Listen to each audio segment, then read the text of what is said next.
I got it. All right. Start that over. All right, we will start our park board meeting for the second quarter of 2025, dated June 18th, 2025.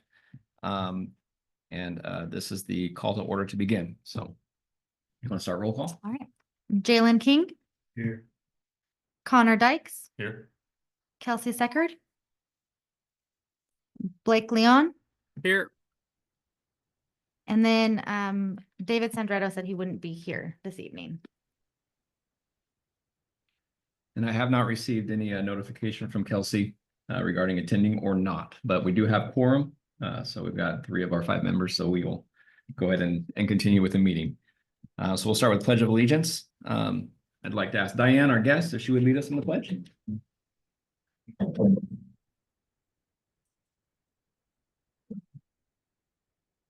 I pledge allegiance to the flag of the United States of America and to the republic for which it stands, one nation, under God, indivisible, with liberty and justice for all.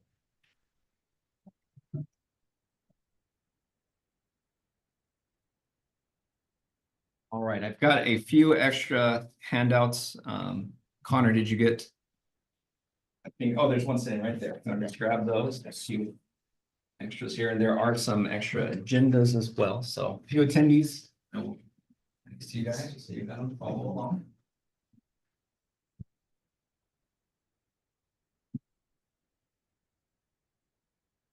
And to start our meeting tonight will be a community discussion. So is there anybody who would like to discuss anything regarding the parks that is not currently on the agenda? If so, you may come up to the mic here and it's open for discussion. Okay. All right. Oh, go for it. Yes. So hello, I'm Jeff Bunchmatter and appreciate the opportunity to be here tonight. One thing I just thought we might think about is just kind of our infrastructure for some of these parks as well, in terms of, washrooms and those kinds of things for the community. So I just wanted to make sure that was kind of on our radar. And as we move along, we've got some ideas that we'd like to present and some possible solutions that we are familiar with in some other jurisdictions. So we'd love to just make sure that's on the radar as we move along in this process. Okay.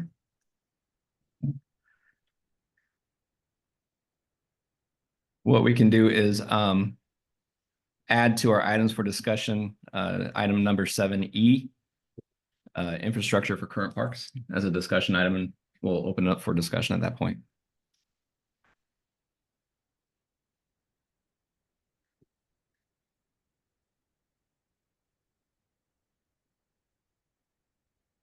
All right, and can we have an approval of minutes? So what I need for approval of minutes, that's for the last meeting we had, and I had sent those to each of you.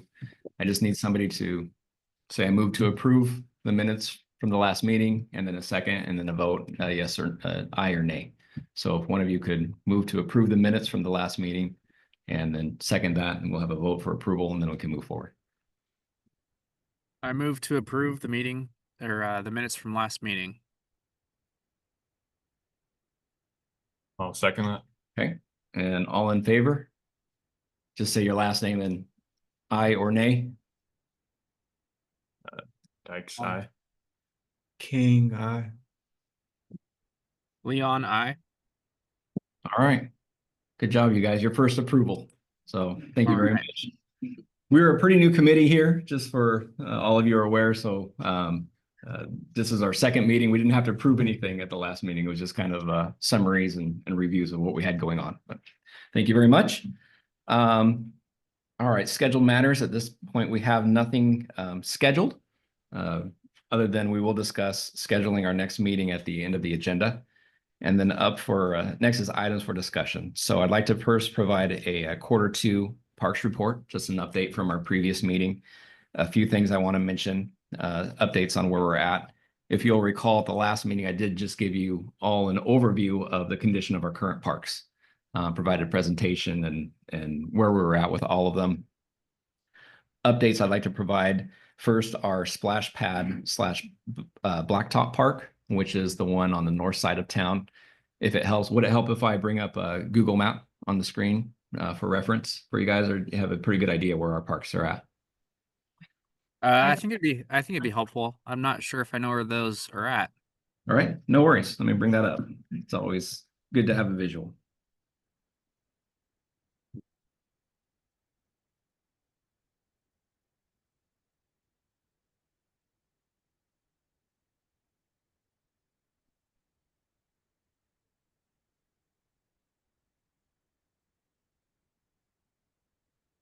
Okay.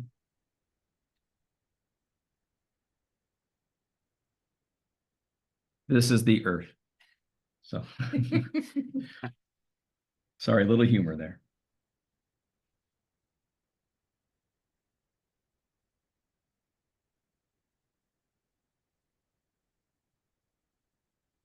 So the first park I'd like to mention, again, these are the names that we have given them just based on their location. And that's one of the items of discussion. They will be names of parks.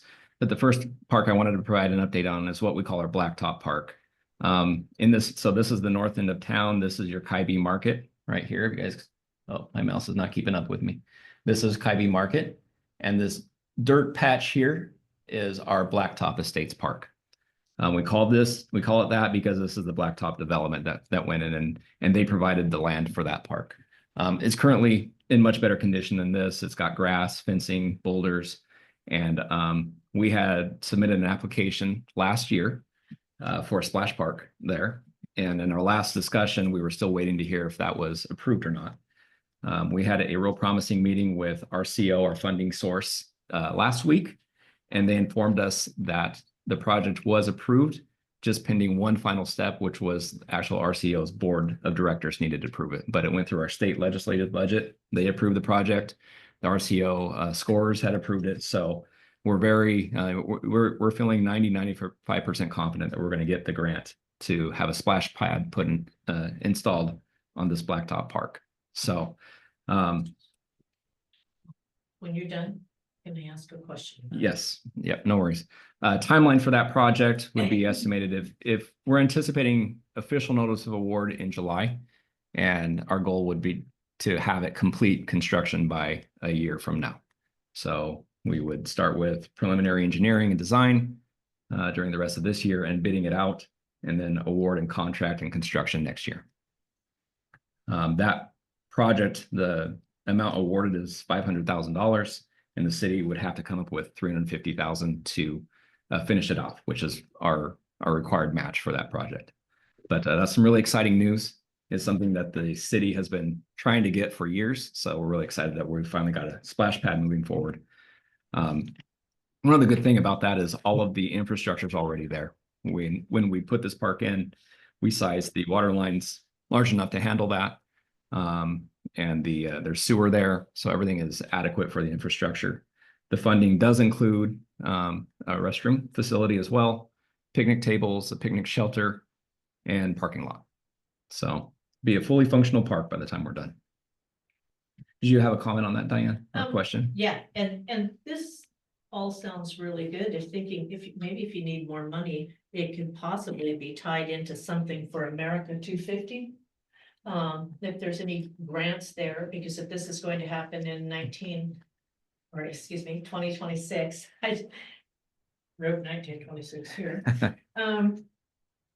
Then, maybe that's some other way to come up with that $300,000.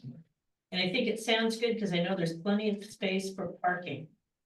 The one negative thing I wondered about that space, so that used to be like Auto Lures, one of the junkyards. Mm-hmm. And someone was telling me, yeah, he actually lived in the little shack there. I know he had those spaces all over the place. And when they were working to get the library, they cleaned up some of those properties and sold them for funding for that. Sure. That piece of property, as I drove past it to work, besides just being cars and junk and stuff, had a lot of drums on it. And I am wondering if you guys have looked into past history. And I know that the developers have moved around a lot of soil, and I They think have. soil was brought in to cover up stuff. I remember it happening really fast. It's like, one day it's like, there's drums, and the next day it's, what happened here? So I was thinking it would be prudent to look for soil samples. So it doesn't, there's nothing there that becomes Benton City's love, you know? You know, No, those are Yes. good things to bring up.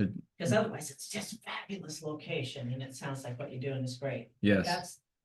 When I No. drove around, when you told me where some of the places were, that was my first thought. Other than it Yes. really is a good location because you have place for parking and. those are good things to bring up. It is definitely something we'll look into. I will research because this was before my time. Blacktop Estates development. When I came in, it was already done. The land was there and graded, but I plan to pull the records for the developer and what soil records they have, and then also look into soil sampling. So we'll see what we can come up with there. Because I've heard also it was a mud bogging track for a while, and Yeah, and Kinda they quite a did bit of those kind history there. things on top of it after it was cleaned up right. and. And the way they moved around the soil is probably like the soil that was there isn't there anyway. That was just. Sure. No, definitely something to look into. We want to do our due diligence on that. Also, if you have information on that America 250 grant, because I'm not familiar with that, I'd really be interested in that.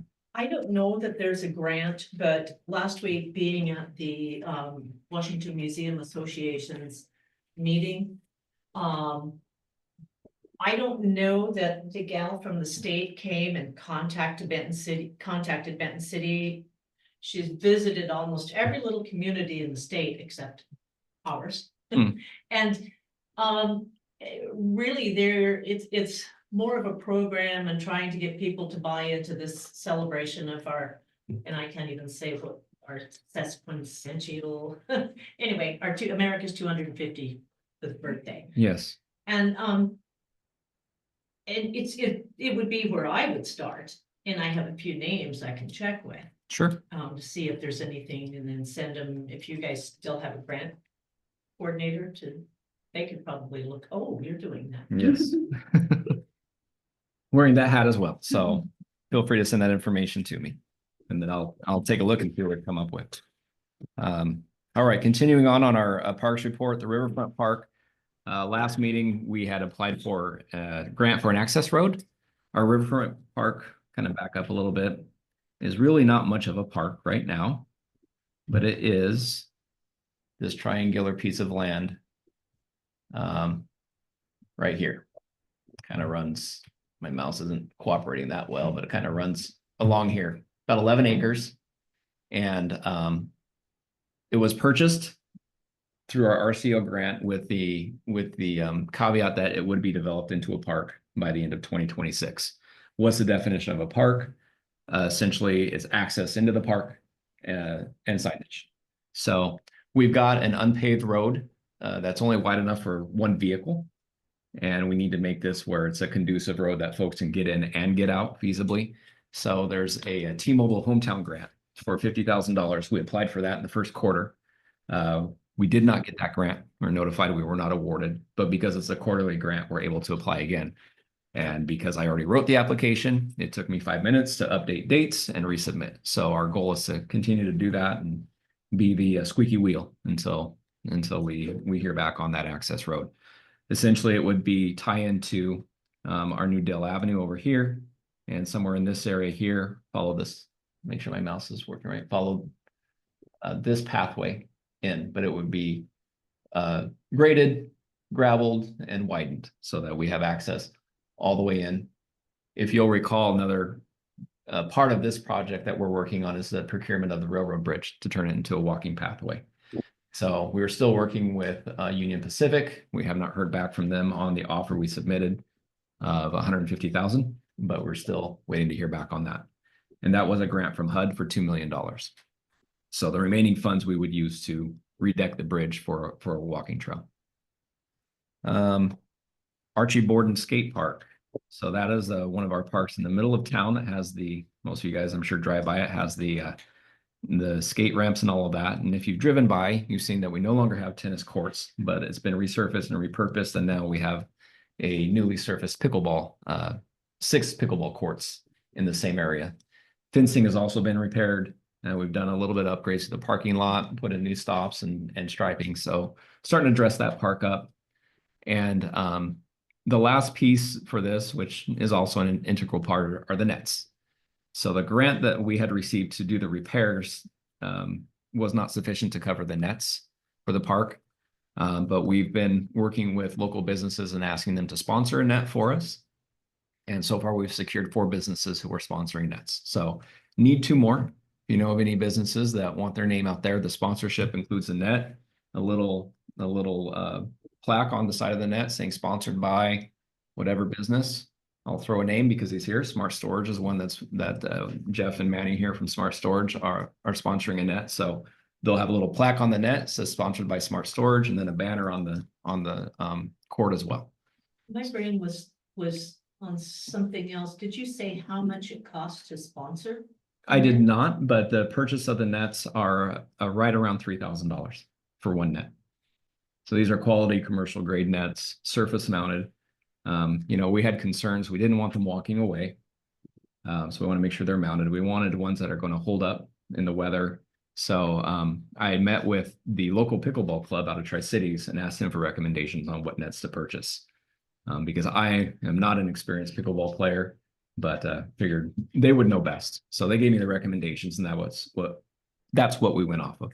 And so you're hoping for someone to sponsor the entire amount for a net? For a net, yes.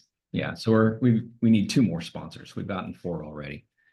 Additionally, we've got a local electrician who's willing to, at no charge, put in an outlet for a food truck over there. So as a city, we're working on what that would look like, leasing space and fees to use power and water for a food truck in the area. But we're hoping to get that set up as well, where food trucks can come to that park. And then, if we have a lot of players, hopefully bringing people in, or maybe a tournament, then, help bring people to that area. The local pickleball club, go ahead. This, it has to do with that part, but you Okay. finish your stuff and then I'll. The local pickleball club is also working with them on sponsoring or coordinating a tournament during Benton City Days. So we're hoping to have a tournament, our first tournament at that time, and kind of working out the details on that. But they've been very helpful, and it's been very nice to have them come in and kind of provide feedback for us. I think that's kind of everything for that part. Did you have a comment, Diane? Yes, that part, so in 2020 or I think even sooner, when we started VCRO, one of the things we wanted to do was put up historical kiosks around town. Mm-hmm. And one of the kiosks that I wanted to put in was something that shows the part of the reason I wanted to use this Archie Borden Park is because Archie Borden, being from White Bluffs, people who had to leave because of Hanford coming in, and he had donated this land in this area. And so I thought it would be great to have our kiosk of the different places in Benton City that came from out at Hanford and White Bluffs. And so there was a whole number of them. And it was a portion that we just kind of kept pushing off because it would be a little bit more expensive. It's a little bit larger size, maybe 3 times the size of that. Sure. But where we had discussed and wanted to place it was, let me just point out on the map instead of explaining, I think it's easier. I need to zoom in a little bit there. Is just right up here in this corner. Okay. And we haven't revisited it. I dropped it off the list when I got the grant for the Historical Society. And so that particular one was just, it'd be nice to still have that space, but we're probably talking a couple years down the road. It's a good thing to have as a place marker and something to consider for the future. I definitely think it's a good idea. And one of the reasons it was a good location is it also overlooks, so St. Francis Cabrini there. Those were buildings that also came from, they were accessed And I think the, like the tabernacle or whatever are inside the church came from White Bluffs as well, came from the Lutheran church, actually. So some of those things are, they're historical and points of interest and overlooking other portions of Archie's land Sure. that was donated for the church, so Okay. anyway. Definitely make a note of that as something that we'll continue to keep on our place markers as well. Few other updates we've got. No real update on our 14th Street or disc golf course, other than, and I'll kind of take us over there.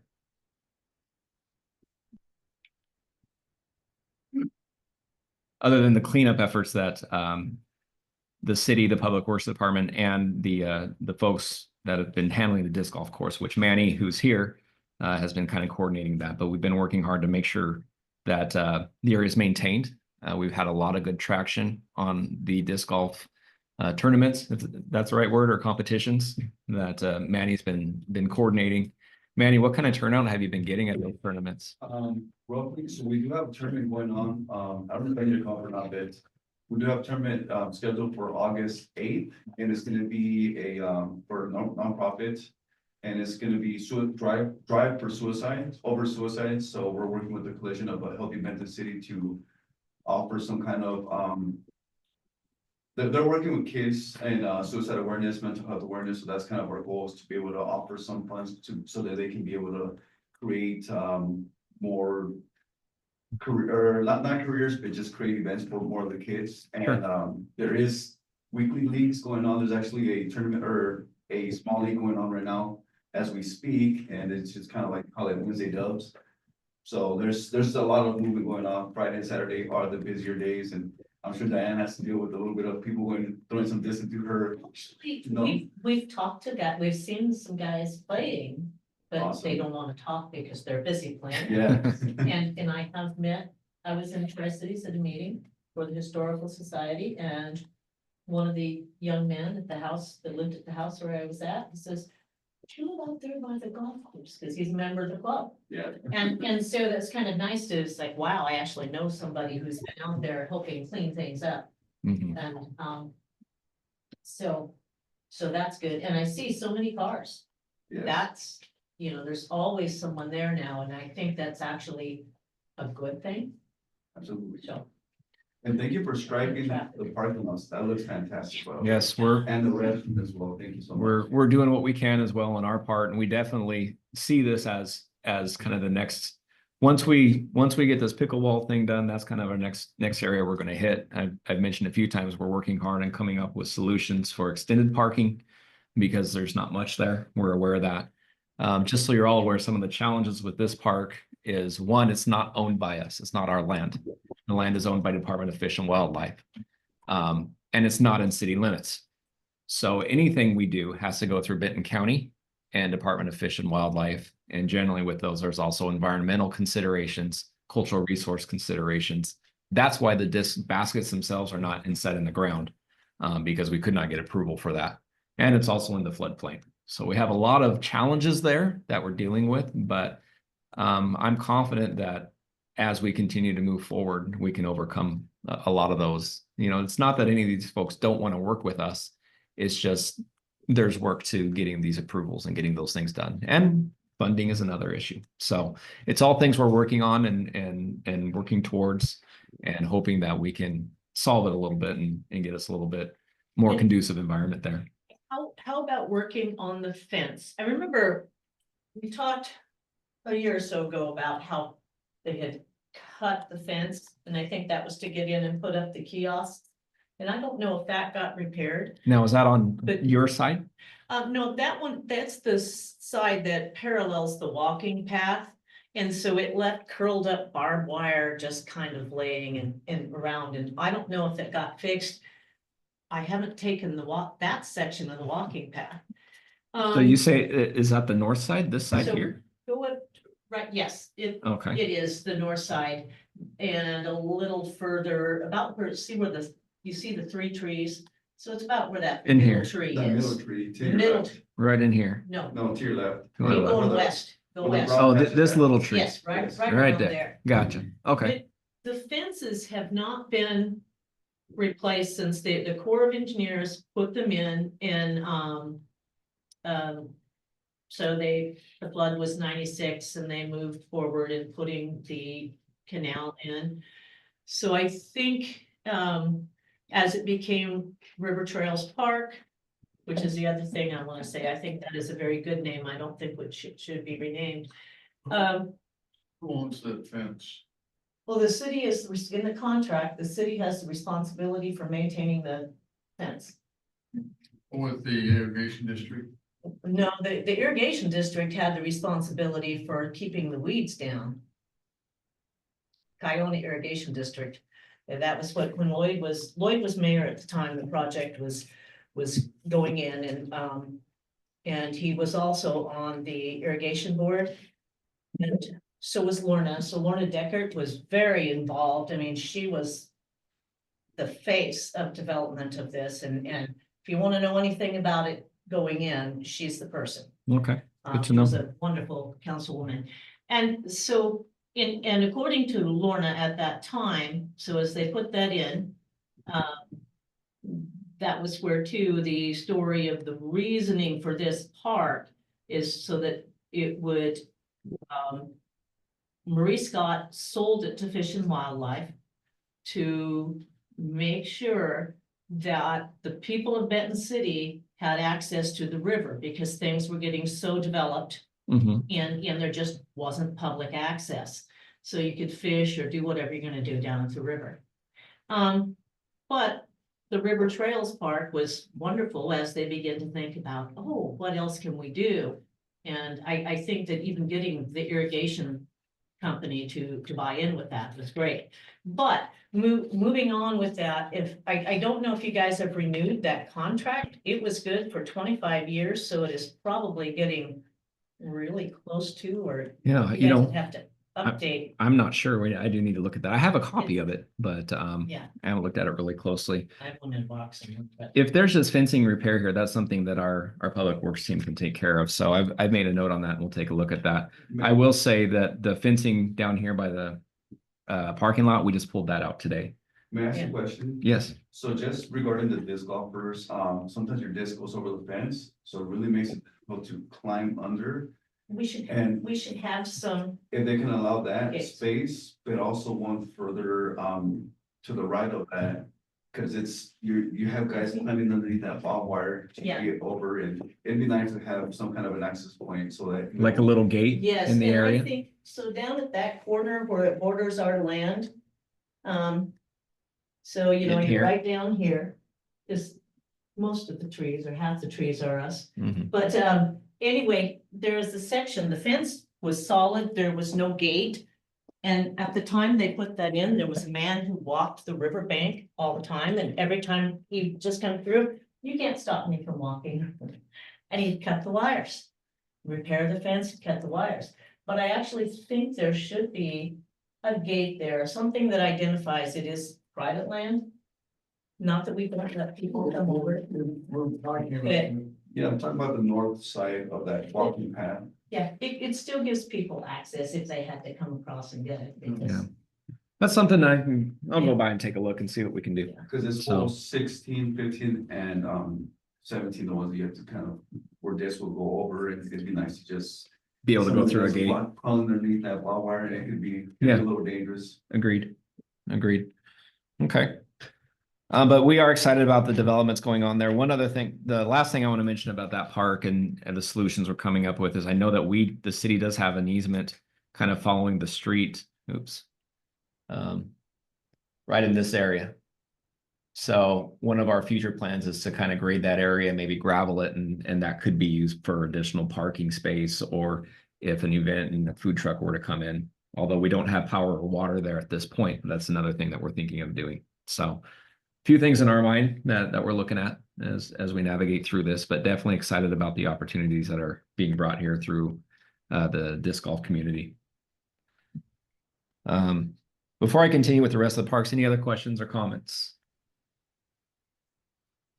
Yes, Austin. Just a quick thought, Austin Stevenson.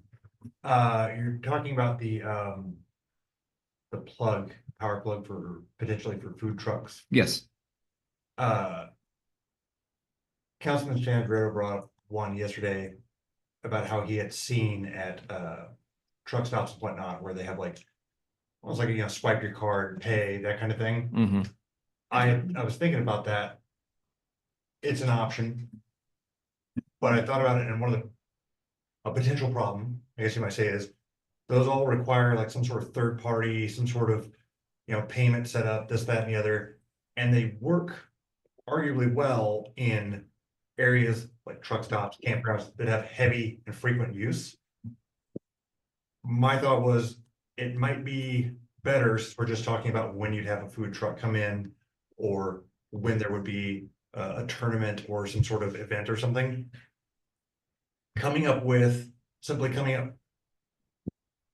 Putting in a remote lockout for that outlet, Mm-hmm.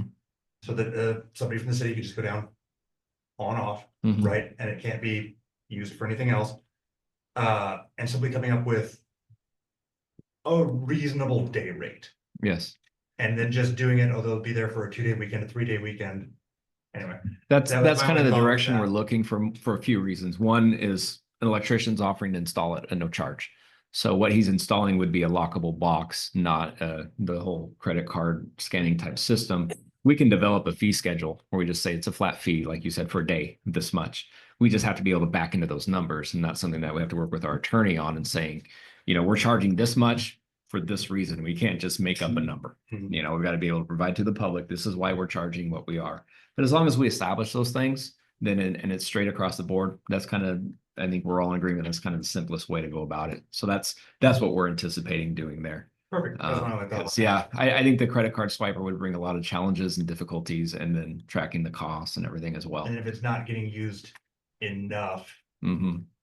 Then you're paying for a monthly service for having the kiosk there and all that. That's not getting and some of used. them have fees if it's not used X amount. Exactly, Is- exactly. Is it, just out of curiosity, is it handled the same way financially as, say, a car charging station? That I don't necessarily know about. I know a lot of those are on their own. They have networks of them. A lot of these are more of like in the same sense as like when you swipe your card at like an unmanned or unstaffed car wash, that kind of thing. Hmm. But like I said, it's one of those things that in like a large RV setup, parking area, or like a truck stop where you got people coming, it makes sense because there's always going to be somebody else to come in, swipe their card and plug in. This is more like Even in a one bed time a scenario, I don't day. see us getting that kind of traffic. Yeah, it's more like a one time a day at the most. Someone's going to come in, do it, and use the power for the day. So for us, it's just a flat fee would be a much easier way to go about it. And we don't have to deal with all that infrastructure and managing a card scan system and all that goes with it. So that's kind of our goal. But thank you for your feedback. Any other comments before I continue? All right, keep this moving here. Other than, I think we need to work on that name. We will get to park Getting the names. real- We will get to park names. That's the next thing on the agenda. Again, trying to we'll keep a brief update here, but our boat launch park, very quickly, we have talked to the Department of Fish and Wildlife about developing the area between the parking lot and the road into actual park space and trying to get their approval, because again, that is their land as well. So anything we do there, we have to get their approval on. I just received an email today from them saying that the gentleman I spoke with had to take it to Olympia for headquarters approval. And they said that they are open to allowing us to develop that land with preserving some, or putting in some, I guess, fixtures he mentioned for natural habitat. So we're scheduling a meeting to see what that looks like in the next few weeks, and we'll continue to work on developing this area. It's our goal that this area here could be used actually for parks, picnics, volleyball, whatever the case may be. But again, that Fish and Wildlife wants to preserve habitat as much as they can, so we have to make some concessions there. Continuing on, Carnahan Park, which is formerly City Park, and I believe it had a name before that even, which is the park right downtown. right in this area, right behind all of our main businesses. Right now, our current restrooms are closed due to vandalism, but we're looking at getting those reopened here soon. We're just waiting on some magnetic locks for the doors, so they will automatically lock during the night to help reduce that vandalism. Takes a lot of effort for us to go in and maintain them when they get vandalized during the night. So that will help ease that, but actually allow us to use the restrooms. Right now, they're locked completely for no use, but it is a priority that we use what we have and we make it open and available to the public. Other parks that we have, I'll just kind of show them on the map, but we have no current updates. There's a small park in the Botaka development, kind of right at the middle of the development, small park with a basketball court in there. And then we also have a park fairly new in our Mountain View Estates development. That's right here. It's about a 1 acre piece of land right in the middle of that development with nothing in that at this point. It's just a piece of grass. We're hoping to have some local funds available later on this year to maybe purchase some playground equipment, but we'll see where that goes. So that's kind of everything on our parks report. The item I'd like to really discuss tonight would be park names, and I know that's something we discussed last meeting as one of the first items of business that the park board would come up with. And our role as a park board there is to come up with some recommendations that we would then take to council and say, this as a park board, we recommend naming our parks these things as we come up with some different names. I provided a paper for each of you that kind of put some recommendations together based on what we discussed. You guys had asked for some ideas and some options. So some of those things are based on some elected officials, former elected officials for the community, or pull one myself to look at what I put together. Regional influences, possibly just functional, the skate park is here, so it's the skate park. The splash park is up there, so it's the splash park. But I'd like to hear some feedback from you guys as a board as to some recommendations. I will mention a few things to keep in mind. So the beginning of that page just has the current parks and their current names, officially and unofficially, what we call them. Park number 2, Lloyd L. Carnahan Park, was just recently renamed, and that was renamed after a former city mayor in honor of him, and that was chosen by the city. I can't tell you, because I don't have enough history here, why he was chosen to have a park named after him. I don't have that information. I don't know if anybody else has any history either, but council respected him enough to want to name a park after him. So, and that was just recently done. We've also got number 5, Archie Borden Skate Park, that based on my research, and Diane, you probably have more information on this than I do. And I haven't formally introduced Diane, and I apologize. She's on the agenda as a special guest, actually in park names here as we're discussing. But Diane, I don't know if you have an official title as a historian or what your title is, but she has a lot of extensive knowledge about the area. So I'm the president of the Benton City Historical Society, and which we formed, or I formed, during COVID. So our first couple of years, we didn't do very much. We functioned mainly as a board. And we have a number of projects. One is making a documentary about the history of Benton City. So that's from 1883 to 1927. That was our first project, and we had to table that for a while. The next 2 projects were to set up kiosks at historic places around the Kiona and Benton City. And a film about barns in Benton County. When we wrote our charter for what we were about, we could tackle projects that still had some interest. And so we've done a film on the barns in Benton County that are on the Washington State Heritage Barn Registry. And that was something we were really tickled. The reason I was at the museum conference is because that movie won the Washington's, the WAMA's Award of Excellence in Publications. Oh, very nice. So we were really tickled with that. And then the last one was, the last grant was for getting old Benton City newspapers digitized, and that's what in discussing all of these were around, and I think it's been a real, one of the things that hinders our history, especially as you see it on the chamber's site, and you're going, oh my God, that's wrong. Oh, wrong name. What are they talking about? You know, you see lots of mistakes in our history.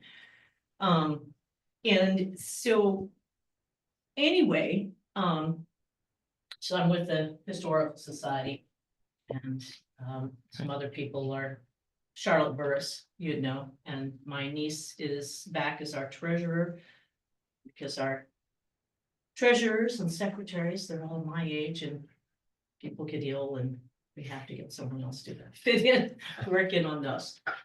Well, Diane, I'd like to thank you for being here today and kind of providing some information.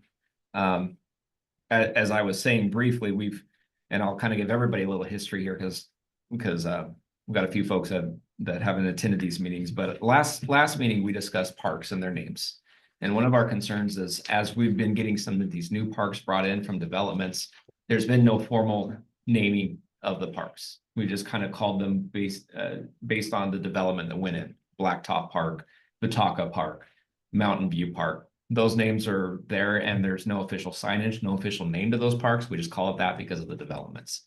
And because of that, you know, and I would say Councilman Sandretto is one who really, and he's not here tonight, but he's the one who really kind of spearheaded this and brought up, you know, we really need to sit down and decide how we want to name our parks.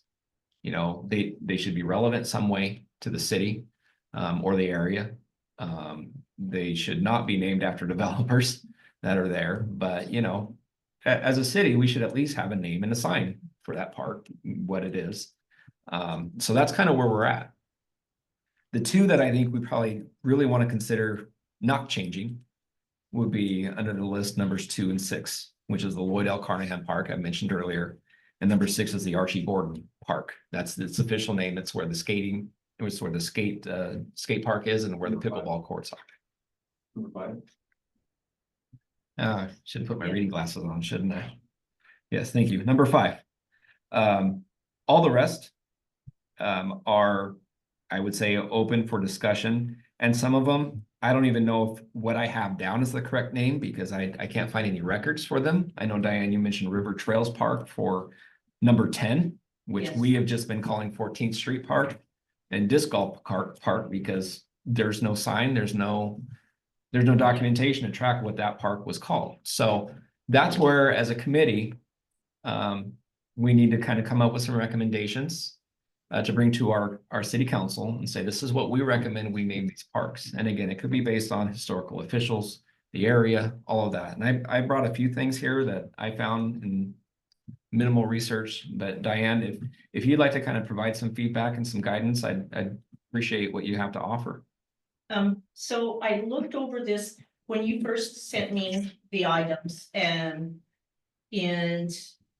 I spent them sometime in April. Yes. So what I did first, because it's not like we can go to the archives that you're setting up, I went through all the digital newspapers, say, okay, what do we have about Benton City Parks? Mhm. And then, And you sent that to me. I'm going to share it on our screen here as okay, well.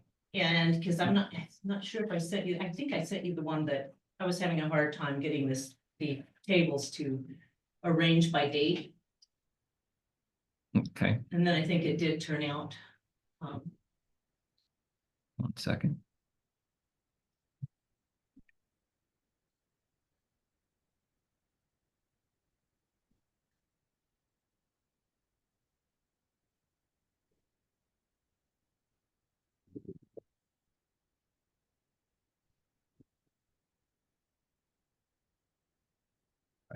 Hold on 1 second. I'm sorry.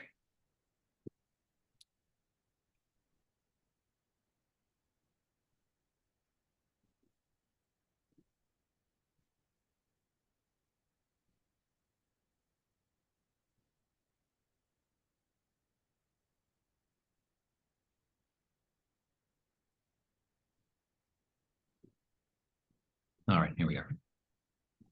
Okay, so that first date that's on there, I didn't put all those mentions the 1986 to 2001. Mhm. Those, so when the name Benton City Parks or about a park in Benton City,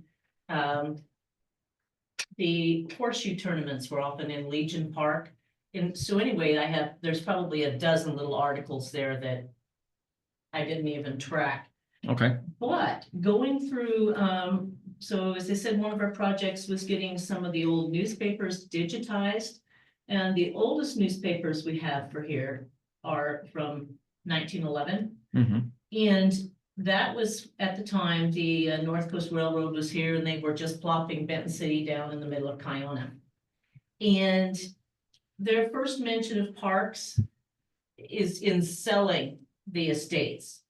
And so that's in January of 1911, and advertising Benton City as this modern city. They were very proud of it, and modern comes up for a dozen years.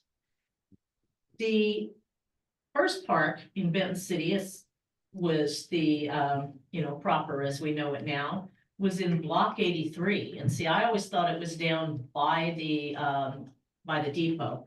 But block 83, and I'm not sure if you probably have that map.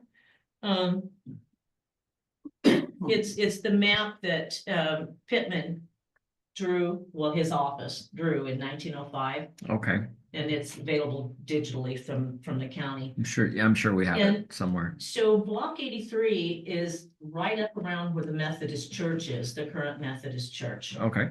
And I'm not sure when they quit using it. There may have been a switch when they decided to build the church up there. Mhm.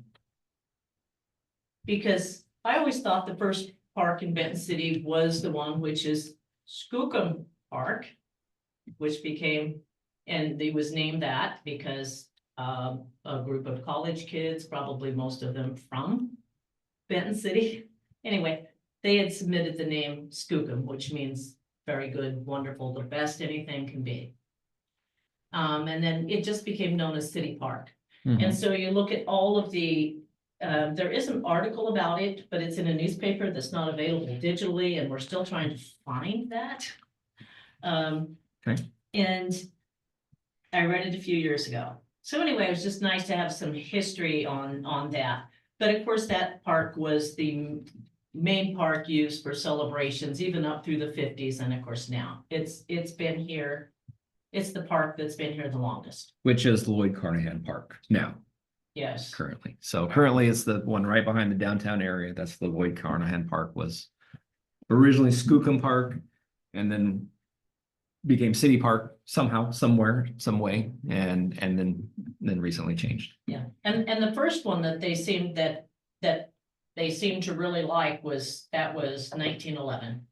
In Okay. March of 1911, they did spend a lot of money on that, or a lot of time fencing, tons of trees. And I mean, even mentioning what kinds of trees people planted. Mhm. So they also had a ballpark. That one, I'm not sure where it was at. The few articles that are there, one is a very odd article, and then it talks about the park itself. Mhm. And it could have been one that's actually right down there next to our property and above the walking path. There was a baseball park there. Okay. But I don't know if it was considered private or not. Okay. And again, in 1911, still planting the trees. The other parks, I think the one mentioned the most in the newspaper as we get to the 1970s is Legion Park. And that one, at least they've talked about the cost of some of the items, who was in charge. So at least when you're looking for records, the woman who was head of the park board at that time Mhm. was given permission to put up fences or spend a certain amount of money for the fences. And the time the toy equipment came in, Barbara Wallace was Yes. the city parks chairman at the time. Yeah, I've got that here. Can I ask, and I think you told me I always assumed Legion Heights Park was called that because that area is called Legion Heights, again, after a developer. But you mentioned, was it the American Legion that was in there and did some work? I think it was the American Legion that owned that property and they sold it to, and that actually is in some of the other digital newspapers. Okay, But I haven't had time to finish looking at those. The digital newspapers just came out and it's easier to do than flip through mhm, hundreds of pages. mhm, But I will keep looking for that. The first Parks Board, I mean, that came about, what, in 1940? And I don't know if you guys have some records, but I know that's when I first start seeing that Oscar Hansen was appointed to it. mhm. And it was prior to, what do you say, incorporating Benton City. And I think Oscar Hansen was very good at getting people to do things. He was very pleasant and well liked. So, Very good. so And I've noticed, I've recognized quite a few names from your list, you know, in street names and like, obviously Archie Borden's name came up here. Kendall, I see it, Harry Kendall, and we've got, you know, Kendall right. Road is kind of down by our Mountain View area. There were some other names I recognized that already have things named in the city. I'm trying to remember the other name I saw where I was like, oh yeah, I recognize that name too. Not seeing it now, but well, I saw Carol. I thought maybe and I think, you know, is it the Montgomerys? I don't think I have them listed here, but as you start looking at those people who were super involved in everything, mhm, and of course Harry's name pops out to me, yes. but his son Al was also very involved and was councilman and, you know, when you start seeing those people and then there's always 2 or 3 others, it's just like anything today. You've got 3 or 4 people working on Mhm, every project that comes along. mhm, But I think it would be important to consider some of those names. So if we're going back to names like historic officials, Fred Pittman, Frederick Longfellow Pittman. I probably know probably next to his wife, know more about him than anyone, because they have no children, so anything about him is forgotten. And Fred is, I think he's very important in Washington state history, a very important role. But I can't imagine naming anything at Pittman is just not a conducive name to, I mean, it's Pittman. And his ties to Benton City, I've got that he's the founder of Benton Well, City people officially. say that, and I was talking to Washington Rural Heritage at the conference, and got the woman's card, because I said, we got a few things that need to be changed. He's not really the founder, he was chief engineer for the North Coast Railroad, Mhm, so he was the person in charge of everything. Strayhorn was the person who brought the money in, and that's who, I noticed you've got Harriman on here, and Harriman funneled money through Strayhorn. So to build this North Coast Railroad, mhm, but Pittman was one of the very elite group of very silent persons who helped make that project work. And all the elevated railroads in Spokane, that had to do with Pittman. He just managed everything. When they tried to, the government tried to, oh, we're not going to name the post office Benton City. He was right in there with the senators, and it's gonna be Benton City. And that's why the street names were named for all of the towns in Benton County, because their intent from the very beginning, if you think they started surveying in 1905, and that is when it became Benton County, when we separated from Yakima. And so they had this whole plan that Benton City was going to be the county seat. mhm. And so anyway, he's instrumental there. He even owned land, so where our grocery store is, the high school is, that was a homestead that he had, but those were investment properties. He lived in Grandview. Because he was a founder of Grandview and also owned the land company in Granger. So so he's very involved in Yakima and an important person. I just can't imagine using Pittman as a name. So, And you know, Oscar Hansen was, like I said, I researched him because I did the newspaper printers. And his name sounds okay, you might want to use that. The other people like, down here under regional influences, the Harriman was almost not involved at all, other than they wanted this railroad route through the Yakima Valley. But, and Stephen Harrison from Sunnyside, he was founder of Sunnyside. And then he sold everything so he could own the town site and sell the town site in Benton City. Okay. And had the hotel, and so. I'm not sure which house he lived in, but I suspected it might have been out somewhere near Harrison Loop, but, it takes a lot of time to search that stuff down, Yeah, no, search that stuff out. I don't know if we need to go Yeah. that deep in the woods Yeah. there, but, Yeah. But I look at the things like the first settlers in the area, and that's actually a very good one. We've got Cortland Prowell is the first person to plat Kiona. So everything south of Hedger or Babs, that belonged to Cortland Prowell. He had purchased it, but he and his wife had two of the first homesteads on the other side of the Yakima River. Okay. And so I would think something along the names of Prowell. Dr. Hedger, who, you know, the name's not even on here, but our street was Hedger Avenue until the 1970s ladies got hold of it. Okay, and so Dr. Hedger was actually fairly prominent, and I think that would be a good name to use.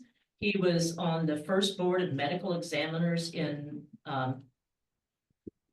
Montana when they were still territorial. Okay. He was Benton County's first coroner. He was also a coroner in Montana. I mean, the man has a very interesting story. So I think, and he stayed, when he moved here in 1894, it was like March 8th or something, 1894. And built their house down there, and I think they're also responsible, he and Cortland Prowell were responsible for building the school, which is no longer there. It's where the storage areas are at. mhm, They were really integral, and that's why we have the odd streets there too, Hedger came in and bought Prowell's Kiona, and then they get the word, but they disbanded when they decided not to be Kiona. So, okay, but anyway, that's, so those would be names that I would think would be something to consider. Something else you might want to think about for your boat park is, so you've got your Native American nomenclature, and that's one thing, is like, Iona is so cool. It's I looked up such a cool name. Kiona today and it means brown hills. Place of Brown Hills. Is what I found, Yes. so, And then when we look at the nomenclature of the peoples. So that's been a thing for me, that I can't even say what the name of the people, but the people below the falls is what everyone from Prosser Falls to Kiona were. And they are very much, I mean, it's very similar, but it's kind of like tat Tholoma. It's kind of like a TH, and so I don't know the actual pronunciation. And at the conference, I thought, oh, great, here's someone from the Yakima tribe, they can help me out.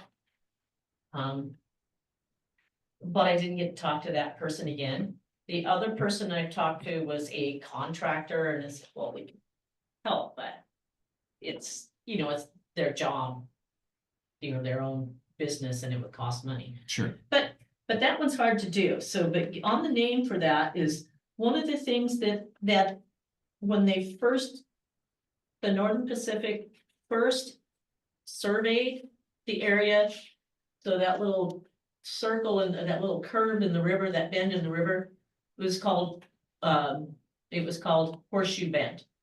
And it was called that from about the time they first surveyed in the early 1850s until about 1883.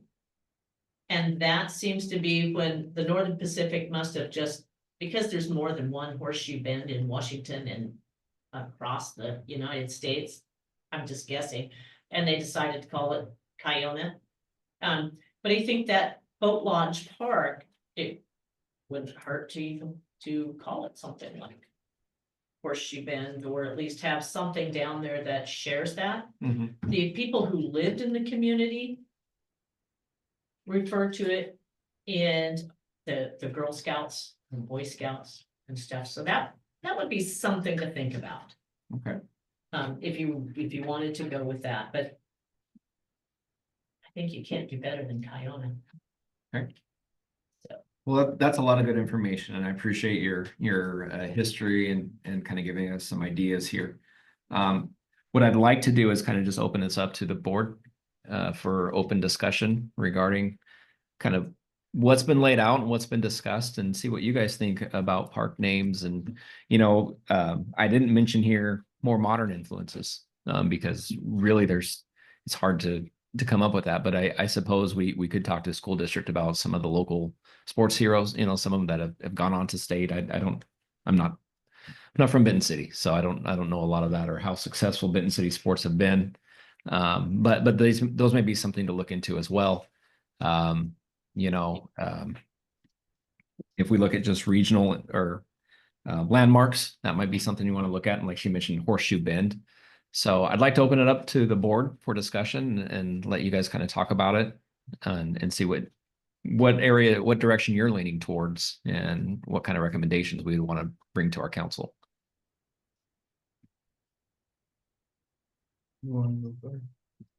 Yeah, I think the location for the regional influence one makes the most sense to me, but I think all three categories could have their place. Like the Horseshoe Bend, there's a specific one I think we were saying that would make sense for. Would be good. Kiona, I agree, would be a good one. And then if he is the founder, I actually don't even think Pittman Park sounds bad. And then as far as like you mentioned the railroad influence, I think it was Harriman, based on, I have no knowledge, but based on what was said, it sounds like you wouldn't necessarily even be that tied to the city itself. So maybe not that one. Those are all the notes that I made. So you're thinking possibly just a combination of different names that really sound well, but it doesn't have to be all historical folks or all regional influences, but kind of a combination of those things. Yeah, I think all based on three the park. categories kind of have their place. Like if Mhm. it's a very obvious functional one, maybe it could even be combined with the location. Instead of the disc golf park, well, actually, apparently there's like a River Trails name, so River Trails Mhm. disc or River Trails golf. If we don't want to use a historical name, but yeah, some of those ones stood out to me. Okay. Thank you for that. Good feedback. Jalen, do you have anything you'd like to add? Just like you said, I'm not from here. I just recently moved here. But I guess the way I look at Benton City is kind of like how Diana seemed like she has a passion for what she was speaking about. And that's kind of how I look at Benton City. Like I don't look at it as like the Tri-Cities, Pasco. It's kind of like its own town. So I just feel like the naming of these certain, parks and stuff like that, I feel like it should show the history behind Benton City. Because I learned something from her speaking that I did not know. I learned a lot. Well, okay. I mean, I feel like when we're trying to name them, I feel like she'll be a good resource. So, Okay. All right. Blake, is there anything you'd like to add? Yeah, I feel like there was a lot to take in.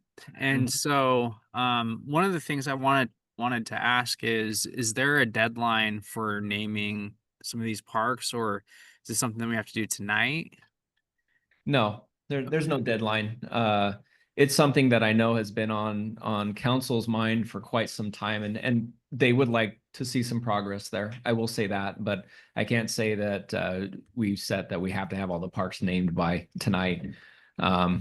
My thought moving forward is that we can kind of work together and put some recommendations together. And then as a committee, even, you know, possibly via email, go through these recommendations and make some votes on what we think based on the parks. So I can't say that, and I think it would be pretty time consuming for us to sit here and go over every one, say, let's name this one this, let's name this one that.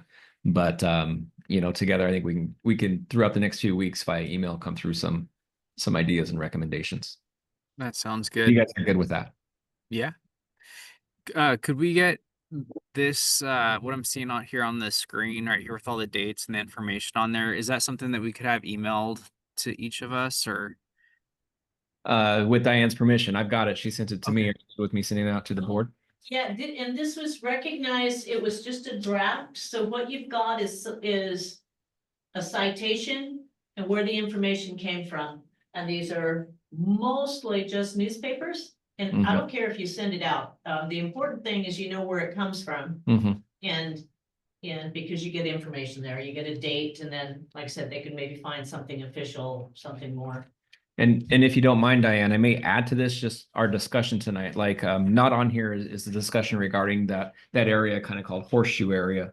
You know, I'm honestly, as I'm listening, privy to the idea of Horseshoe Park over there because of that. I think that would be relevant, and it would kind of tie in history and the location of the park. River Trails Park sounds like a nice one to me, but those are some things I can add there into those notes as well, and yeah. send out to the board for. And see, and that's what I did on some of these too. If you look at, you know, the 1915 one on second or third page, and there are comments about the beautiful Kelso lawn, and that was on the south side of Kiona, because they, back at that time, you know, like I said, Kiona was this big region all the way out to 240 to West Richland, halfway to Prosser, and up on the Horse Heaven. People gathered at the Kelso Hotel, and that's a park that's long gone. And I think I found a date for when things burned. I think it was 1916, but I'd have to go back to that. But anyway, so I just made notes. So sometimes as they're talking about these things, so that people would know where they're at. Sometimes it's obvious and sometimes it's not. Sure. And that'd be kind of neat. I think name a park after an old park that existed at one time. So those are just some things to think about and consider. But what we can do is kind of share this information and update it with what we've discussed tonight. And then we'll kind of correspond via email and work on putting together a recommendation, and then probably our next meeting plan to have a final draft that we would review and approve and then submit to council for their approval. And then we can provide at that time what name we recommend and why. And, you know, my thought is if we do have a historical reference to that name, some of our future plans could be to put a kiosk in there. This is why this park is named, you know, Pittman Park. This is why we're calling this park Pittman Park, because our founder. I think having a kiosk there, because isn't there something else the city was doing where they're putting up some signs? It's a different group. Well, that's a wayfinding sign project. Wayfind, So okay. yeah. But something, so if you wanted to hasten things along, or if you wanted to show some progress, you could probably do some of the little ones like the butterfly park. So there's Butterfly Garden, but that's also the Yellowstone Trail. And you know, this is the 100th anniversary, I think, or 110th anniversary of the Yellowstone Trail. Okay. And so there are communities across the United States that are doing it. So we have a Yellowstone Trail sign there, but we've got a few other signs that could be used. And so if there was a slight improvement to the butterfly park, like the irrigation was working. Getting there. We're getting there. And anyway, that would just be one to highlight. It's like, oh, we don't have to do much. And on the back side of it, I actually had planned kiosks for both sides, but now there's the no camping overnight on the thing. It's like, yeah, we can move that so we can have the pictures from both sides. But Sure. the historic sign. Yes. But anyway, but that would be something that start with those that don't take very much. Sounds good. Sounds good. Yes. I just wanted to comment that I think that, you know, here we are in 2025 and the city's had a lot of history since its founding. And I think it's just important that we recognize our past, our present and our future. Mhm. So, you know, the city's continuing to evolve and change. And so I think it's great to pay homage to the founding families and that sorts of things. But at the same time, you know, be mindful of where we are today and also our future. So just as a comment, you know, maybe there's not necessary to name all of the parks now, but maybe name a few of them, leave some space for what's happening presently and also something for the future. Mhm. I would agree. One thing I would mention is if we chose a theme, we're tied to those names, because then if all of our parks are based on historical figures, or if they're all based on the railroad, say, or whatever, we're kind of tied to those names. Where if we kind of randomize those names, have a few that are based on historical figures, based on region, based on, you know, whatever.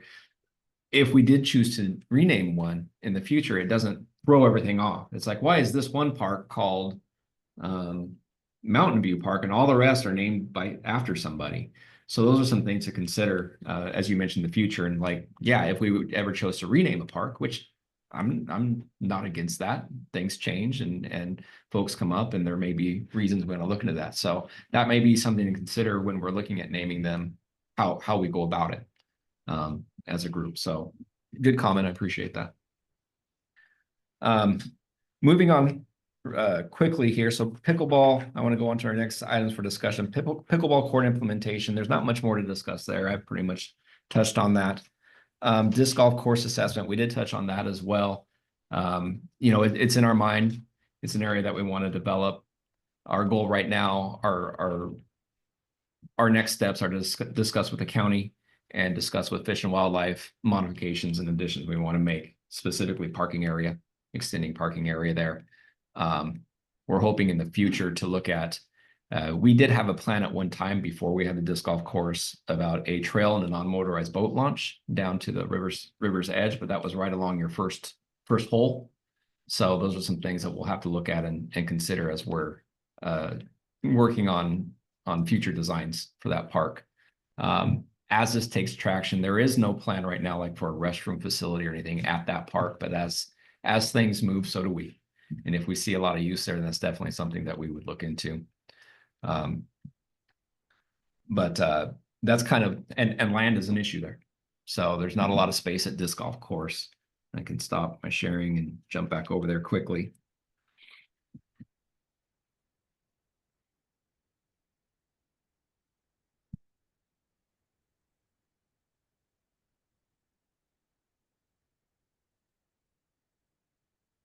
But as we're evaluating this area, most of the land is used for the course itself. We've taken up a lot of space. And I didn't bring up a map of the course, but it kind of wraps around this whole area and then up into this section.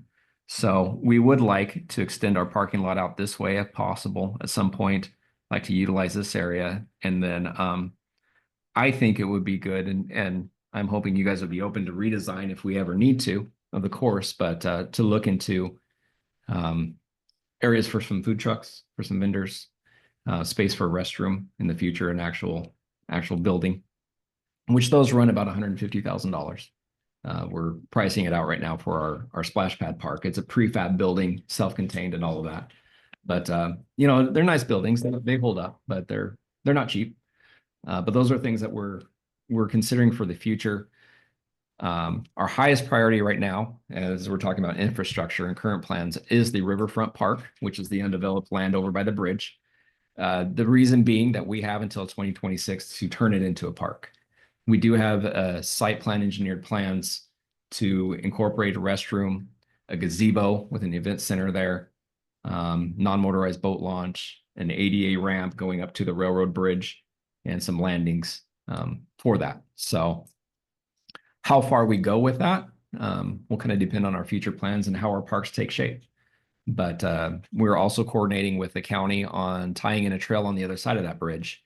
And those plans have been, when we started this project, I'll say it wasn't even a thought with the county and with the other entities on the other side. But as we've been moving forward with the bridge, they've come along board and they're really working on bringing a trail across Red Mountain and bringing it down Red Mountain and tying into that railroad bridge, and how we would get easements for the local property owners, or even if some of the local nonprofits there would acquire some of that land to bring that bridge, to tie that trail all the way in. A lot of traction, a lot of excitement about it with the local trail networks, local bike networks, and those folks. So they're waiting on us to get the bridge, is really what they're doing. And honestly, at this point, we're waiting on the railroad to see what they'll say to our offer. But that's kind of some of the priorities for us for infrastructure right now. And I know, Jeff, you specifically brought that up. I don't know if there was more that you wanted to bring up, or as the board, if there's other items regarding infrastructure that you guys would like to bring up as well. I'll start with the board, open it up for comments regarding, when we say infrastructure, we're talking parking, restrooms, lighting, play structures, just what we would need to develop our parks. And I know last meeting I provided kind of a more of a long-term plan on what we are looking at doing, what's funded, what we're applying for, and then what we want to do in the future that there are no funds available for. And hopefully you can kind of remember what we discussed. But with that, I'd like to open it up for just some discussion regarding our infrastructure. It was brought up last time briefly, I think, maybe Kelsey, about sidewalks. Is that something that would be covered by the park board? Or if it's not, It would not. Sidewalks are part of our 6-year transportation improvement plan. So currently we have an application for sidewalks from our elementary and middle school up to the high school. We're pretty confident that we're going to get that is going to get approved. And then we're looking at future grants and future funding to extend sidewalks from the bridge all the way up to the downtown area here along our main road. So that is part of our future plan. Is there funding for it? No, not at this time, but it is part of our future plan to research funding and move towards that direction. I will say this doesn't have to do with parks, but just so you're all aware, because it does have to do with sidewalks and infrastructure. We did recently receive funding for design, so engineering to draw up plans for a roundabout at the Babs and 7th Street intersection. So that is right here. A few reasons why. If you're on 7th Street trying to get on Babs, it's very difficult. So that would kind of open up that traffic. And then our long-term goal regarding the city is to route our through traffic away from the downtown area. Our downtown businesses are struggling because of the heavy traffic going through there, and we would like to route that traffic up 7th. And then across Horn. So they're bypassing downtown and just shooting straight back out on the highway here. So that's just for relevance and reference as we're discussing things, but sidewalks themselves are part of our transportation improvement plan. They're a few years out, and we have some other things that are higher priority, but they are part of the plan. So for infrastructure, now I know they just redid the chip sealing and stuff on the streets. I don't know if that project is done. But because on 14th, it kind of stopped right at the where Chris Avenue is at. And that sidewalk where your walking path goes across the road, that sidewalk hasn't been repainted in years. And it's almost non-existent. And is it part of the plans or traffic? No, that's maintenance. You know? That's just something that our team needs to get down there and just paint a sidewalk or paint the crosswalk. So I did apply for funding to put a flashing beacon there last year, but it wasn't approved. Which, yeah, But our guys can just go paint the crosswalk. So that's just maintenance, something we can handle. it would be good. I think some people don't even know it's there. I have had somebody try to go out around me, and I stopped because the person was walking, and then the kid realized, oh, you know, I'm yes. passing someone who stopped and they're in a crosswalk. Yeah. And so was just curious about that. And so the other thing on your infrastructure, but I think it would probably end up falling under the park boards, but I'm not sure. So if there's a new roundabout or at the bridge, on the other side of the bridge, we talked about artwork. So when we first started the BCRO, plus Linda had also paid for a plan for developing that side and for walking, you may even have that. Mhm. But, so every time we go past the roundabout, gosh, there's no parkwood there, we just have basalt rocks.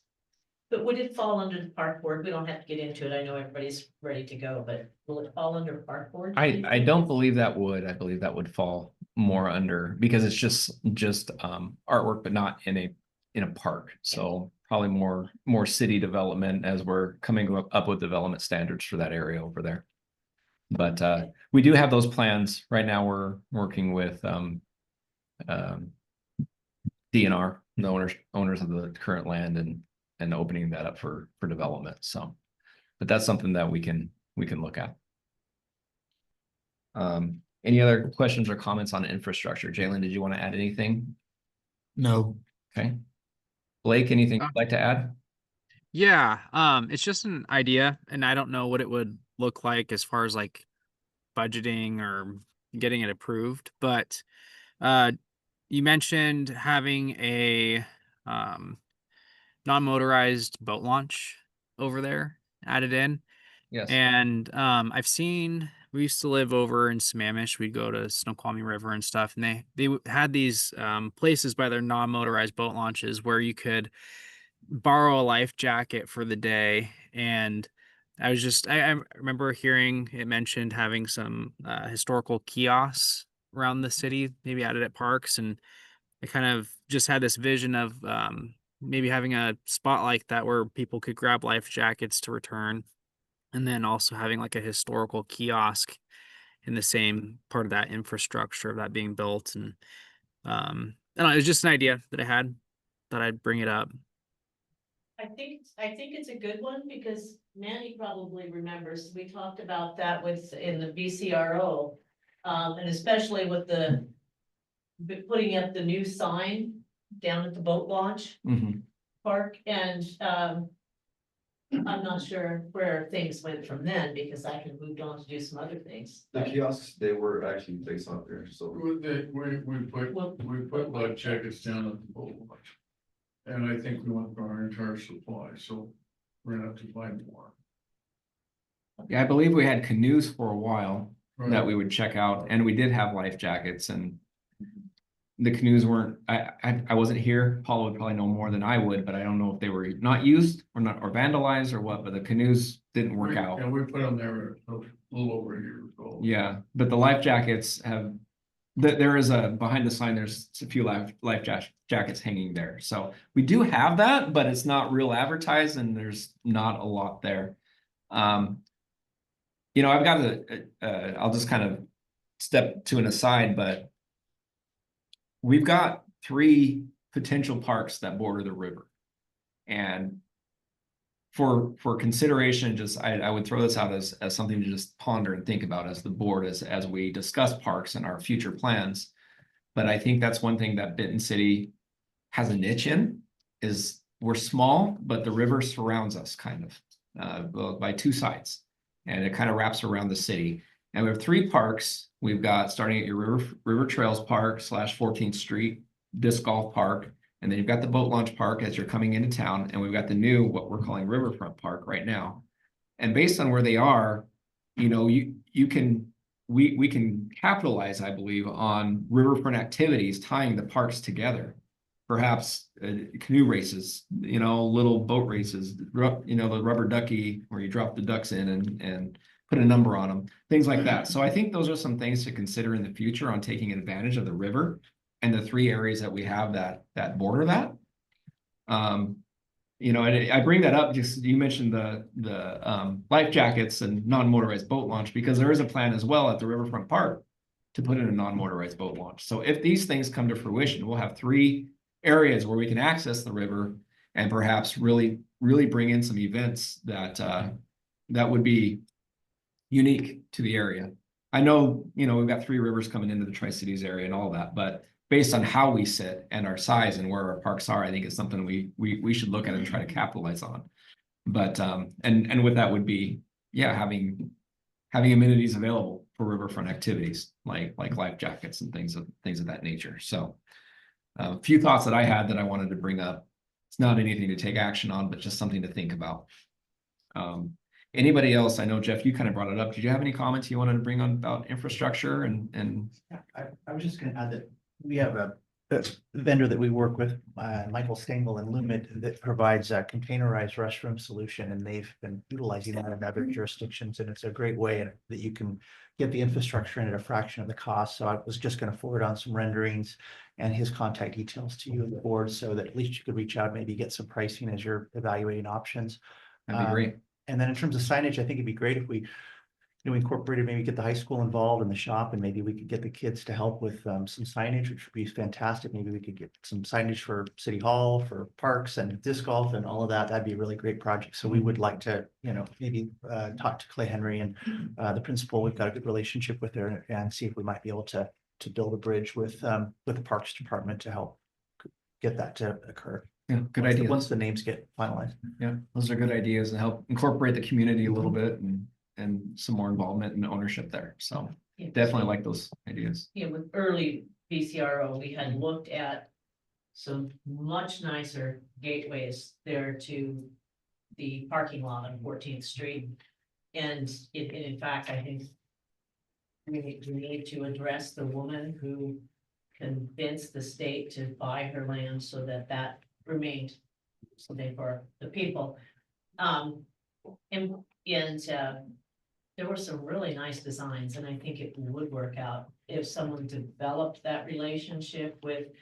So I've spoken with both the gentlemen who have the metal and the wood shop. And even though they've done things in the past, that's why there's an Eiffel Tower in my backyard. This prom thing, so 15 years later, it's still here. But they didn't seem to be as receptive. So if you're working on a relationship and you guys do that, I think there's some real potential. I agree. I don't, yeah, I think it'd be great to open up those relationships and connect. Again, I'm speaking from Public Works and city standpoint, but as the board, do you have anything else to add regarding what we've discussed? One second, I'll let the board go and then.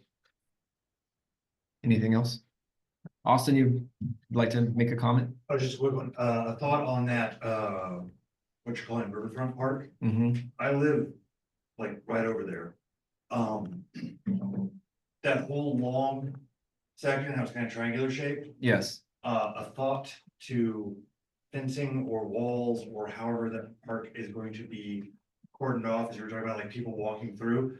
The other side of that is agricultural land full of large bulls. So. We don't want people over there. Or the bulls on the other side, you know what it is. Yeah, understood. Understood.